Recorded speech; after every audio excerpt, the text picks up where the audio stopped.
Good morning, Vietnam. It came to me. Rest in peace, Robin Williams. Um, except it's I'm not in Vietnam, and you probably aren't either. But you might be. I mean, I wouldn't be shocked if someone watching this was in Vietnam. So who knows? Anyway, it is I, Mallory, and I am super glad to be here for what's bound to be an exciting conversation today. Um, I think I have a fun topic, right? Put your pants on and get out of your lane. Let me just do the everyone comment. Everyone. At some point today, I will also get lunch because Jill's coming back from Panera shortly. So hopefully it comes a bit later in the cast, and I won't have to be nomming while I'm talking with you guys. Lunch with Mal. Time to put your pants on and get out of your lane. There we are. As you might surmise, just from that title, I'm one of those people that I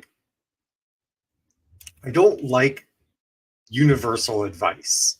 I don't like it like having advice given to people that sort of can be, if it can be boiled down to a truism, it's probably not worth listening to. Because the more I look at authors, careers, at what they're writing, at their marketing, the more I'm like, wow, everybody's unique. Like every situation is so different, that truisms just don't apply. It's like, when you're younger, you think you know everything, and then as you get older and older, you're just like, I give up. Like I don't even stand a chance of knowing enough stuff to get through today. So and anybody who does think they know everything when they're older is delusional. Um, and so I feel like that kind of dovetails with like truisms, right? Like for a truism to work, you'd kind of have to know all situations to know that it would work. And otherwise, I kind of feel like they can be a little bit detrimental. Hey, Jill and Monique. It's nice to see both of you today. I'm sure others are here. My little indicator tells me that there are over 10 people across all the places this is streaming. So, Ray, that's actually really good for this early in the podcast. I've never liked stay in your lane in general because I'm not really an in your lane kind of person. I mean, being transgender, I'm immediately outside of my assigned lane, right? It was like, here's your lane. I'm like, I'm gonna go over there. And I kind of feel like as writers, we're also all doing that, right? Like we're supposed to be doing some sort of boring job or amazing job that other people find amazing, but we would find boring. Like we're supposed to be like lawyers and doctors and I don't know, like software developers and marketing executives. Who knows what we're supposed to be? But we're not supposed to be writers. That's the one thing for sure, right? You can do all these things. Everyone just don't be a writer. So yeah, so we're already out of our lane. So I find it like, I don't know what the word for it is, insensitive, disingenuous when we use that advice amongst ourselves. Now, that's not to say that like there are scenarios where maybe someone does need to stay the course, finish what they started. And I'm down with that. I'm just like something about the stay in your lane rubs me the wrong way because I don't know. I see authors that do not stay in their lane and do great, and I see authors who do stay in their lane and don't do great.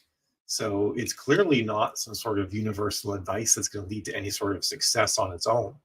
I do think that if you're trying to build a brand and a readership, and I don't know, you're writing in post-apocalyptic and you're starting to get some traction, but then you decide to go off and write, I don't know, young adult fantasy academy stories, you will slow down and possibly hinder the growth of your post-apocalyptic audience and that career. So in that case, you might want to say someone I would say stay the course, finish what you started, do this one thing first, or build up a significant amount of momentum. Because one thing is for sure, this is a truism that I think applies to all cases. Momentum is really hard to get back once you lose it. So, if you've got momentum going on a certain thing, but you're kind of like getting some shiny-itis and want to go do the other thing, you have to be aware of the fact that you will sacrifice momentum in the thing that you're doing right now. So, let's see, we got messages. Happy Thursday to Rosa. Um, Julia's a lawyer. I'm sorry, Julia. No, I'm sure if you love being a lawyer, I'm not sorry. I don't know if you do or not. I feel like you do. Um, yes, I like that. When you think about our brand promise to readers, that's a really good way of putting it. I was working with an author just yesterday, and we were looking at her backlist, and she writes a lot of different fantasy type stories, and she also writes historical fiction stories, and then she has a post-apocalyptic in the mix. Um, and I'm like, seeing the fantasy stuff in here doesn't concern me too much because I think there's a pretty big crossover between historical fiction, non-romantic historical fiction, and fantasy readers. But when they see this post-apocalyptic in here, that looks like apples and hand grenades. Like it's not the same thing, and they might be thinking, oh, is this author going to stop writing what I like and start writing this dystopian? So that is like a huge part of your brand promise to your readers, like Julia says. Elsa says, I'll put this up on the screen. Um, it's important for the lanes to be next to each other. For example, I do write paranormal shifter romance, but set in a real world as a made-up kingdom, and also a contemporary romantic suspense. Yes, that's a great idea. If you want to try and write in different things and scratch these itches, try to make it so that the crossover isn't going to be such a hard stretch for your readers. I like that idea. Yeah, and I agree with Kelly. Kelly Gorman. Hey, Gorman writes things. I just outed your name, Kelly. I'm sorry. No, it's all right. I know you. You say your name, so it's all right. So that's something I was just on my mind as I was thinking about that, because some of these authors that they come to me and we're talking about stuff, they've heard that advice and they've got these other voices in their head saying things like stay in your lane, and you know um, eyes on your own paper and stuff like that. And because they're sort of presented as truisms, as true in all cases, people use them in places they shouldn't be used. You know, so yeah, I think Delta makes a good point. Like, try to be lane adjacent. Try to think about how your new venture can support your old venture, and how your old venture can support your new venture, rather than doing things where there's no support at all. And perhaps plan for that as early on as possible, thinking to yourself, like, I want to write this story about this thing, but I know I have squirrel syndrome. How can I write it in such a way that I could actually branch out and write other genres within this same world that I've written? And that's something that I did. I created a world large enough that I can write pretty much any genre inside of it, and do to a certain extent. Um, but I want to eyes on your own paper is another one that I find. This one's a little bit, to my mind, a little bit less of a problematic truism, because by and large, if we kind of just focus on our own work and didn't worry too much about other people, it's probably not a bad thing. But at the same time, you might miss out on trends. Like, there, with as with everything, there's a balance, right? Like, if you're always eyes on your own paper and just ignoring what everybody else is doing, when someone discovers the next big thing, you're not going to know about it until it's pretty mainstream. But on the flip side, if you're constantly worried that every other author out there has discovered some sort of silver bullet in the publishing business, or writing business, and you spend all your time evaluating and playing with every single possible thing out there that could help your book sell better or write faster, something like that, you'll actually end up tanking your production. So it's a balance in that one for sure. Eyes on your own paper is probably, if you were to like say, like, I can only pick one now. I can be scrolling and looking at everything, or I can just be only focused on my own thing. I would say then just focus on your own thing. All right, Delta says, I had a Mafia Don character who wouldn't shut up, so I made him a Black Panther shifter who's also the head of a criminal organization. I realized at first I read that, like, literally, like, the character was just had way too much dialogue in your books. But I'm like, oh no, you mean that they that the character wanted to be written. I'm there. I caught on. I'm following. Um, Another one, I talked about this before, and I'm still noodling about exactly how I'm going to do it. But I'm a really big believer that pantsing actually can work really well. And I feel like too many pantsers try to force themselves to plot and then hate it. And I feel like plotters are always evangelizing to pantsers, trying to get pantsers over to the plotting ways. I want to do a little bit of reverse. I want to try and pull the plotters over the pantsing way, um, and see if I can like kind of show some people that I think the grass can be pretty green over here too.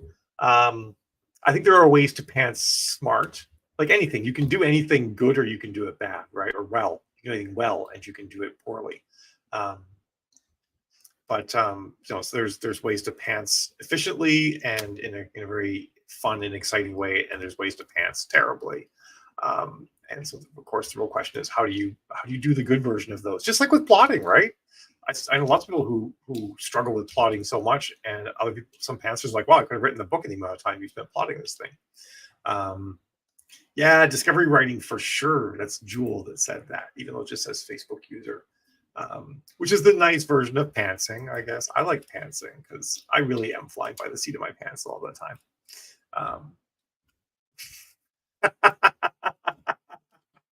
Oh, that's priceless, Kelly. I love it. My characters are already setting fire to my plans.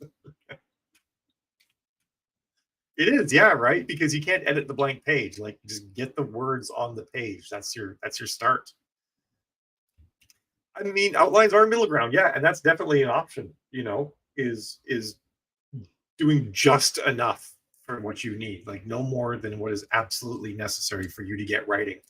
Because sure, I believe pretty. I'm pretty convinced that no plot survives contact with the characters. And if you can plot out a book, I shouldn't say this as an absolute.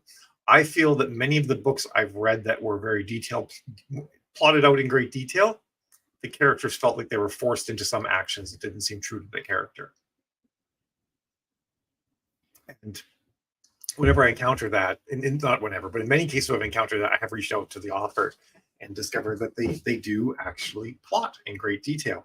I write as though I'm doing a Dungeons and Dragons campaign, right? Like I've got my setting, figure all that out. I figure out like who the big bad is, what the obstacles are, and stuff like that.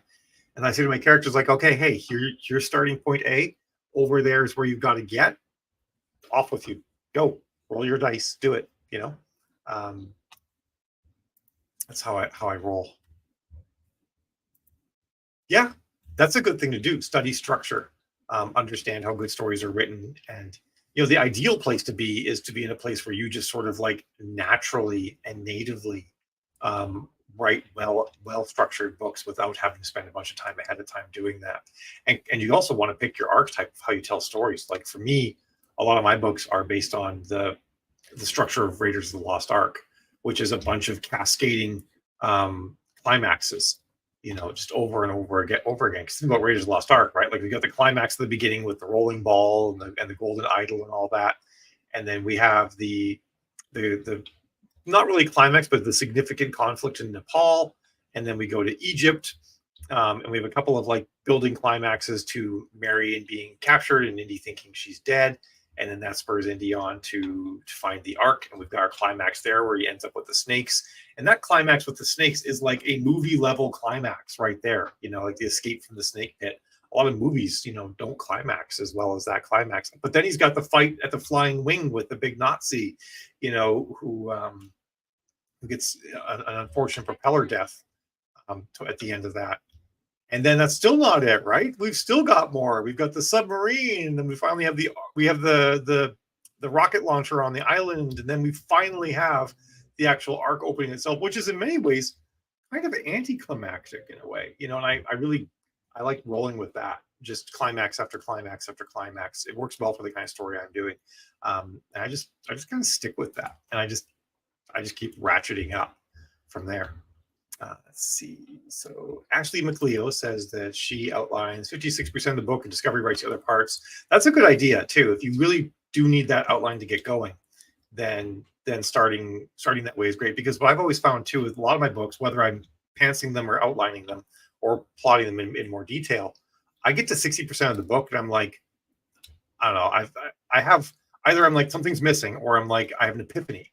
I'm like, oh God, if I do this one thing, then everything ties together in this amazing fashion, which requires me to go back and make tweaks at the beginning of the book anyway. So then I'll adjust that, and then I'll write forward with this new amazing idea in mind.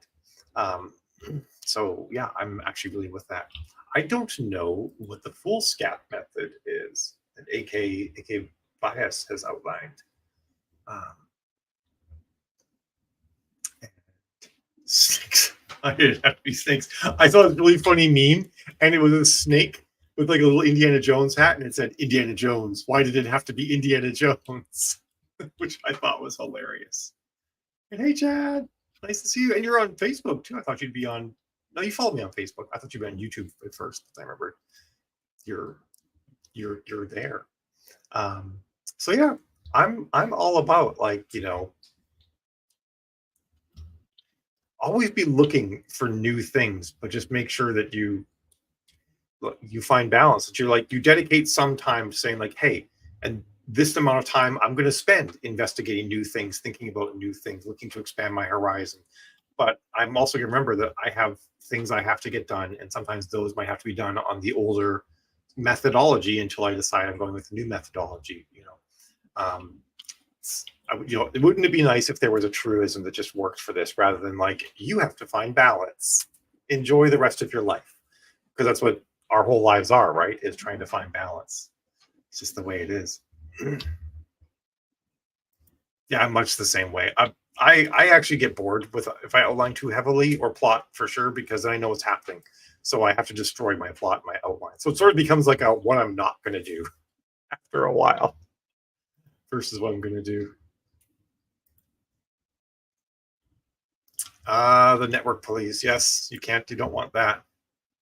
All right, I need to know, Monique, what this was in reference to. The excellent in the Burns voice. Oh, was I doing that? I was doing that, wasn't I? Oh, I totally forgot in the intervening like 15 seconds that I'd been doing that. All right, so I want to talk about some other things too. I want to talk a little bit about Facebook ads. And one of the things that has changed recently with Facebook ads that I think is worth just noting and sharing with everybody. Well, there's two things. One of them I've talked about before, but it doesn't hurt to talk about it again. So give me 2 shakes of a lamb's leg here, and I'm going to share my screen. Could be 2 shakes of a lamb's tail. You never know. I oftentimes ask which one is the correct one, because I always forget, and invariably someone will tell me, and then I just forget again right away. It's like a piece of information that will just never actually sink into my brain. Yeah, let's actually make this bigger, and I'll stick me down in the corner like that. There we go. Boop, boop, boop. Okay, that'll do. That'll do, pig. That'll do. Take me an hour to find any part of a lamb to shake, Chad says. Might not be a bad idea, Monique, but you also will be careful, because things have changed. So one of the things that has changed is, I need to make a new campaign to see this. We'll just make a new ad. All right. This should have the new options. Here we are. So if you haven't seen this before, used to be that audience was one box, and you would set all of your audience stuff in one box. But if you see 2 boxes here now with audience controls and advantage audience, then it's the new system that you're seeing, and trust me, you don't want to use it. It is getting better, but it is still garbage. And the reason why is that stuff in here it will absolutely listen to. So if you pick a minimum age and a country, it will show your ad and respect those choices. However, anything down here, it basically ignores. So if I give it audience suggestions, and one of my audience suggestions is women only, and I say, like, hey, and only show my book to women over 45, it will gleefully ignore that and show it to men about as much as it shows it to women. Although that recently I've seen it being a little bit better, where it's only showing it to men about 1/3 of the time versus half of the time for when you make this kind of choice. And heaven forbid, like, you put anything down here, it will just completely ignore any actual detailed targeting interest you put in there. So if you do make any new ads now, make sure you switch to original audience options. And then don't click the shiny blue button because that just leaves it exactly the way it is. You want to change to use original audience, and it flips back to just one big audience box. And everything in here gets listened to. Sort of. It used to be that there was a checkbox for this advantage detailed targeting thing. And you could turn it on and off. They got rid of that checkbox. Advantage detailed targeting is on for everybody now, all the time, except for older ads. There are some older ads that might not have it, so you might actually want to like just refurb some of those old ads and run them again, or at least try it. Because one of the downsides to this is that what advantage detailed targeting basically means is that they may ignore everything that you put in this box, like as you added in your authors, like Stephen King came to mind, so we'll do Steven Spielberg, right? So whatever you put in these boxes, it may just ignore those, and it will actually sort of expand beyond those interests. But at the very least, it's going to listen to your age and gender pretty strongly. So be aware of that. Your ads can show outside of your outside of what you've chosen to start with, and because of that, we have to get better all the time now at making sure that our ad creative, like the images that we're picking in our text, but especially the images, are super on brand. So pretty much every ad that I make these days, I'm putting a little, like I still believe in like going more visual than text, but I do put like a 3D image of the book down in the bottom right-hand corner.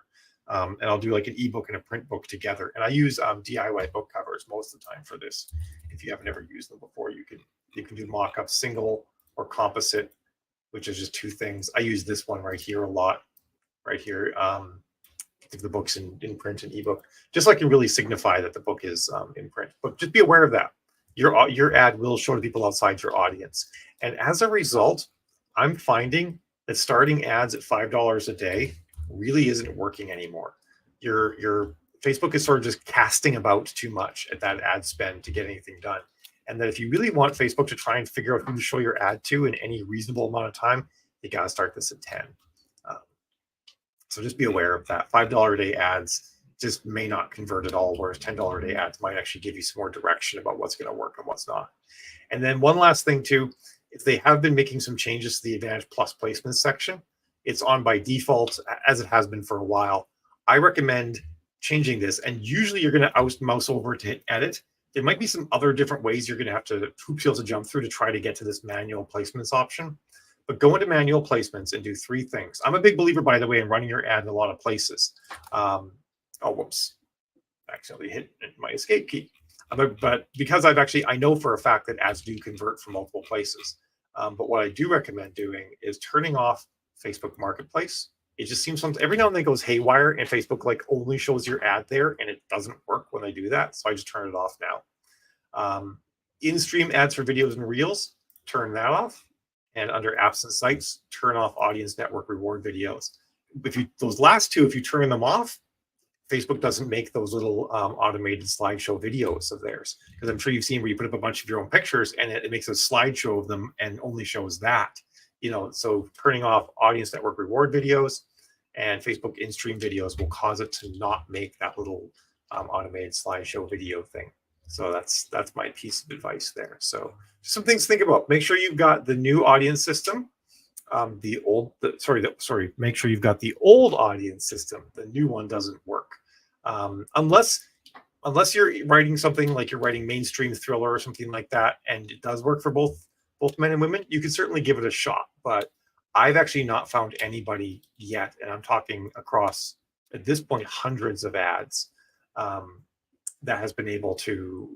It might even be more than that. No, we probably haven't had more than 100 people test the new audience system versus the old one, or more than 100 ads worth. But yeah, the new one just doesn't work as well. And if it does, it's only going to work well in a scenario where you sell equally well to men and women. If you don't sell equally well to men and women, then the new system isn't going to work for you. Maybe at some point they will make it listen to this a lot more strongly, but we're talking like we've got like ads that are romance ads, and the art is like super romancy. There's nothing, it screams romance from every pore. Facebook's showing it to men. And that's where you're kind of like, okay, Facebook, your AI isn't quite as good as you think it is it? So some food for thought. All right. I'm back. So hopefully that was useful information for everyone.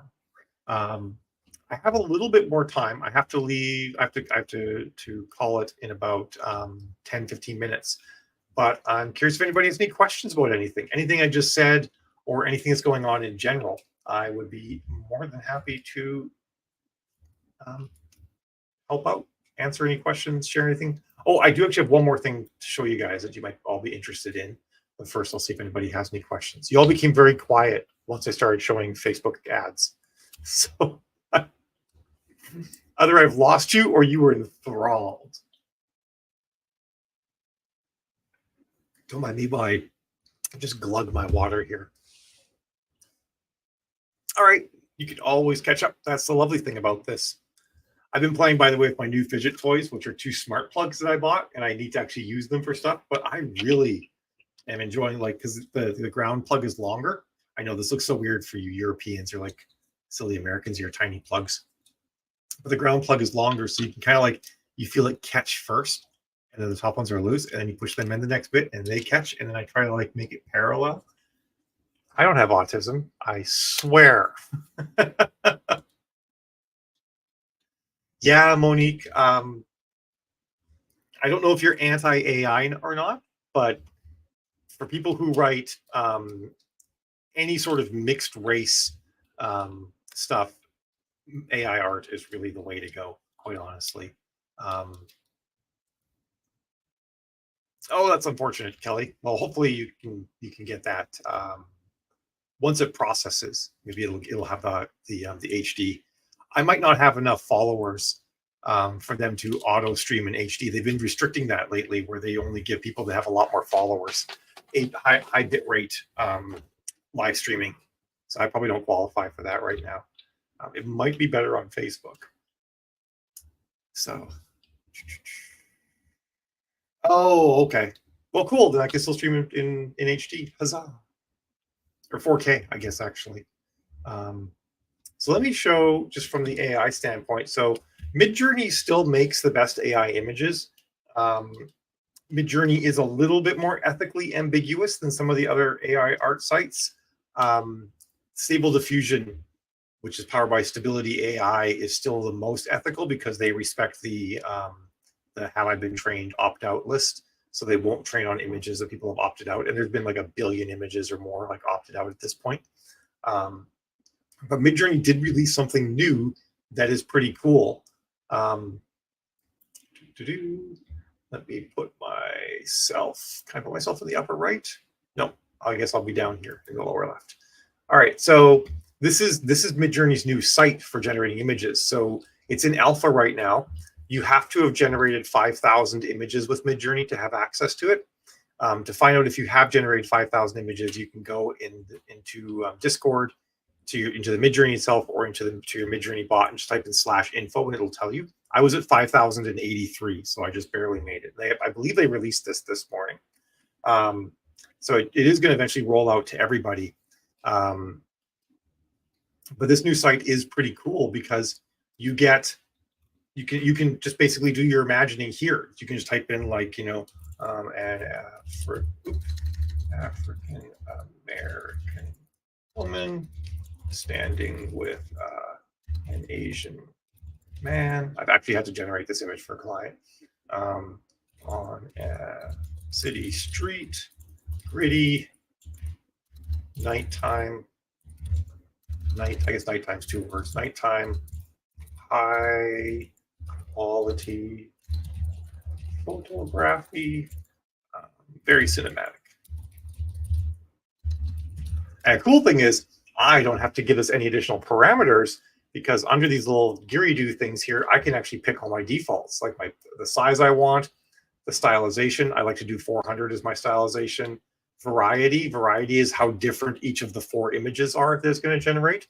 And I can choose if I'm doing standard or raw mode, pick my version, and then pick my speed, and it just saves it all.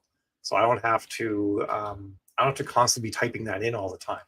And I can do rerun. If I click edit, I can then change any of this, and here it gives me the actual parameters, so I can edit them as needed.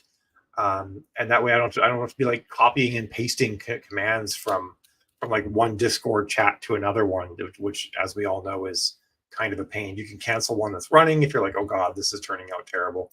And then afterwards, you get some other options that will pop up, like you can download it, you can open it in Discord, you can report it if you need to. And then once they're done, wait, where'd the thing go? Here we are. If you open up an image that's done, you can do your variations like subtle, strong. You can upscale it. So version 6 has all of these options now. The website doesn't have the vary by region where you can like draw a box over part of someone and say like just change this part. But it does have everything else. So hopefully they'll be rolling this out to everybody pretty soon, because I'm really liking doing this via this website. I've been enjoying it quite a bit. But yeah, like images like this, like you just could not get an image like this on a stock photo website. They just like they don't exist. She looked a little bit plasticky. This one is like that's such a cool image.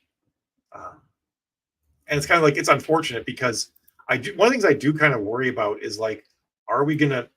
It's gonna get to the point where there's gonna be not a lot of there's gonna be no good reason to take stock imagery anymore because we can just generate it ourselves. And that's like good and bad. Like there's so many good elements like this, like the fact that if you're writing, if you have any sort of minority or marginalized person, group, disabled folk, whatever in your story, you are not served by stock images. So you have to pay for it out of pocket, get custom shoots done. It puts you at a disadvantage when you're already at a disadvantage. So it helps even the playing field. The thing is really kind of interesting, and this is me, the anthropologist, and I always want to say anthropologist. That's what I am. I'm an anthropologist. The thing I always find kind of fascinating to think about is, as humans, when it comes to art and photography, we haven't done our best work yet. And we also haven't like captured new things. So it's sort of interesting to think like, well, if we make it so that we are constantly just generating new imagery and stories and whatnot and content off of what's happened before, because AI can't think of new things. They can only just do collages and mishmashes of existing things.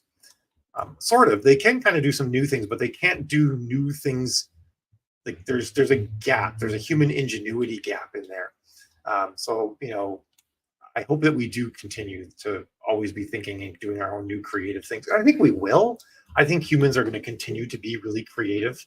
I think it's in our nature. So I'm not super worried about it, but it is something to think about too, right? Like they can only create derivative work off of what we've already done.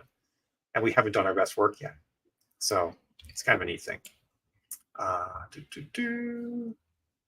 What about backlash? I see the anti-AI group weaponizing this kind of thing. I don't care. I mean, that's every author's choice that they have to make. And if you decide that, and different groups of authors and readers can be a little bit more persnickety about this sort of thing. So if you're like, wow, I write YA and I'm on TikTok all the time, it is a huge risk to use AI. And I'm not emotionally or financially prepared to deal with that risk, then you should not use AI. You should make that choice. If you're in a genre where it's less big deal, or if you think if it's the authors that care and the readers don't, or you just have a really thick skin and you're not afraid to take some slings and arrows, then go for it. I use AI images in art, in ads all the time, for the very reason that you just cannot get the images that you need, and no author can actually afford to generate bespoke ad imagery. It's just not feasible for, not no author, but 99.999% of authors cannot create a wealth of bespoke non-AI imagery. One of the things I think is an interesting risk, though, is that studies have shown that humans are ferociously bad at telling AI art apart from non-AI art, and get it wrong more often than they get it right, unless it's like egregious, like the guy has no hands or like 19 fingers or something like that. The dog's got 3 ears, then obviously you can tell it. But if the images are good and there's nothing misformed or malformed or misshapen or missing or anything like that, humans get it wrong more than they get right.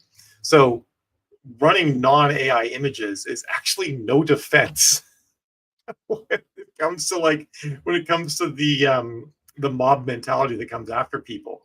So it's risky, either way. I think the real problem is mob mentality. Um, and of course, if you listen to my podcast before, you're well familiar with my stance on AI art, and that is that AIs learn how to make art the exact same way humans do. Um, and they do so by observing the world around them and consuming art and imagery. And the vast majority of the art that we've all looked at, um, like every frame of every movie and every TV show and every book cover and all that, it's all copyrighted. But we all learn from it. In fact, if you're going to like do a cover for your book, you're going to go study other people's book covers and then try to do something like theirs, right? And so I think there's actually a huge risk in coming down too hard on AI in changing what is fair use and what fair use means, what plagiarism means. If we change what those things mean to include what AI does, we could find ourselves in a place where someone says, I don't know, you just use this plot device and I have that plot device in my copyrighted material, so I'm going to come after you. And that to me feels like a bigger risk, in a way. Or even worse than that, corporations declaring that they've copyrighted all of the plot devices, and that we can't actually use any plot devices that they use in their stories. Um, I think that's a massive risk. So I worry more about I'm as worried about the law of unintended consequences with cracking down on AI as I am with the AI itself. The one thing I don't like is I don't like the proliferation of garbage content that it creates, both in written and in visual stuff. And I don't mean writing. I don't mean things that anything that authors are doing. I just mean gunk on the internet in general. It's so easy to create listicle websites now. They're all AI driven and just garbage. That part bothers me. The interesting thing is it's going to make sites like Reddit more and more valuable, where it's all human created content and human curated content. It's why people just oftentimes now just they go to Google and they type in Reddit and then what they want, and then they find a conversation on Reddit talking about it versus trying to find some sort of authoritative website. And studies have actually shown that websites or search engines have been getting worse over time because of the proliferation of AI content on the web. Yeah, no, you're absolutely right. This is Jill. Author totally got attacked in comments for. I mean, it happens every day, right? Um, and sometimes maybe the author doesn't know. Like the cover artist told them that everything was legit, was non AI, and then something is. So my whole thing is I'm gonna do what I'm gonna do for my business. I made my decisions. I thought about it and whatnot, but I think everybody has to make those decisions themselves. And I respect everybody's decision either way. I don't respect people who start hurling pitchforks at other people, and try and destroy their career because, like, hey, it's like, hey, you're hurting an author, a small business. So in response, I'm going to hurt another author, a small business. It's a very eye for an eye mentality that I'm not super keen on. So just my thoughts on the matter. But yeah, do think about that angle, right? Like AI learn the same way humans do, and if we make it illegal for AI to learn that way, what will that mean for humans? Um, it's definitely a thing. Yeah, exactly. Delta, completely, 100% agree. Um, in many regards we're all in this together, right? We're all in the same storm, in our own little boats, or maybe in a boat with some other people and stuff like that, and sinking other people's boats because you don't like a decision they made, you know, is not cool under any circumstances. So yeah, yeah, it absolutely is, Kelly. You're bang on. Hence the Reddit thing, where people just search for stuff on Reddit now, or Quora, where you can at least like find human curated content. Um, because those two sites thus far seem to be doing pretty well at keeping AI from flooding themselves with them with nonsense. Um, or Discord, you find a Discord community and you talk to people there. Although Discord can be, I mean, I guess Reddit can be pretty toxic too. So, your mileage may vary. It's community by community pretty much. But all right, anyway, I'm going to jet because I want to eat some food before my next call. But it was lovely chatting with all of you.